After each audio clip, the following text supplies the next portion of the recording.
ఓం శుక్లాంబరధరం విష్ణుం శశివర్ణం చతుర్భుజం ప్రసన్నవదనం ధ్యాయేత్ సర్వవిఘ్నోపశాంతయే. కార్తీక పురాణం 16వ అధ్యాయం స్తంభదీప మహిమ.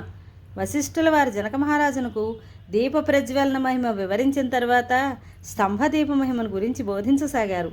ఓ జనక మహారాజా, కార్తీక మాసంలో ఎటువంటి వ్రతాలు చేయకుండా కాలం గడిపేవారు పునర్జన్మ లేనటువంటి ఘోర నరకాన్ని పొందుతారు. ఈ నెలంతా తాంబూలదానం చేసిన వారు అధికార పదవి పొందుతారు.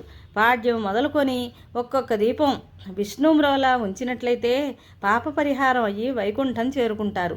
కార్తీక ఆదివారం నాడు సూర్యుడి గురించి స్నానం చేస్తే సంతానార్థి అయి స్నానదానాలు చేస్తే వారి కోరికలు నెరవేరుతాయి. ఈ నెలలో విష్ణుమ్రోల దక్షిణ తాంబూదాలతో కూడిన కొబ్బరికాయ దానం చేస్తే సంతానం ఎప్పటికీ తరగదు, రోగాలు రావు, చెడుబుద్ధులు పుట్టవు.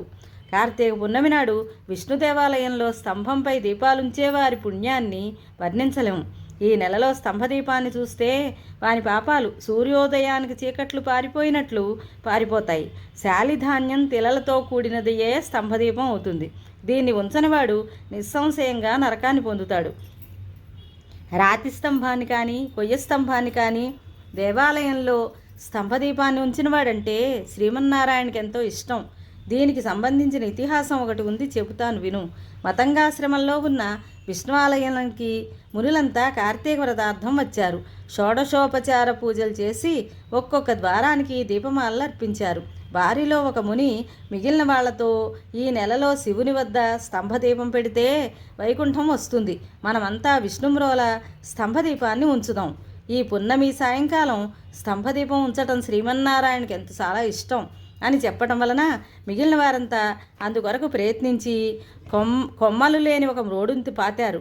వాళ్ళంతా ఉత్సాహంతో నామస్మరణం చేస్తూ శాలిధాన్యం తిలలతో కూడిన నేతిపాత్రలతో దీపాన్ని ఆ స్తంభం మీద ఉంచారు.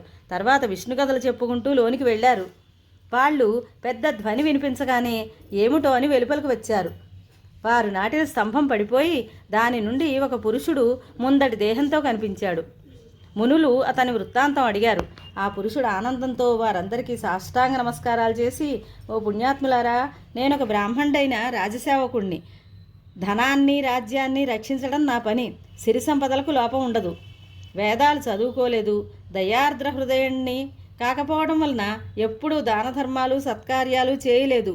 విష్ణు కథలు వినలేదు. అనేక మోసాలు చేశాను. పండితులను అవమానించేవాడిని. ఎన్నో పాపాలు చేసి వాటి ఫలితంగా నరకయాతనలెన్నో అనుభవించి ఎన్నో నీచ జన్మలు గడిపి చివరికి ఎండుబ్రోడునయ్యాను. ఇన్ని పాపాలు చేసిన నాకు వాటి నుండి అకస్మాత్తుగా విముక్తి ఎలా కలగడానికి కారణం ఏమిటో బోధపడటం లేదు. తమ దర్శనం వలన పూర్వస్మరణ కలిగింది. దయతో కారణాన్ని వివరించమని ప్రార్థించాడు.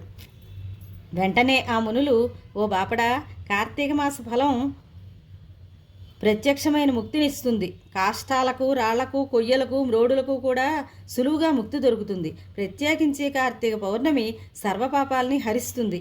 స్తంభదీపం మోక్షప్రదం.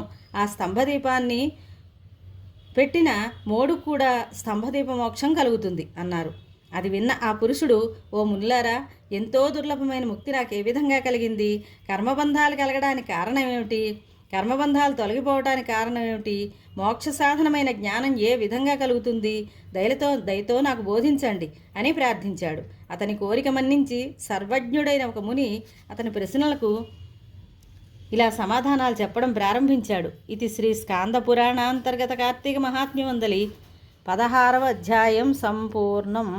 స్వస్తి.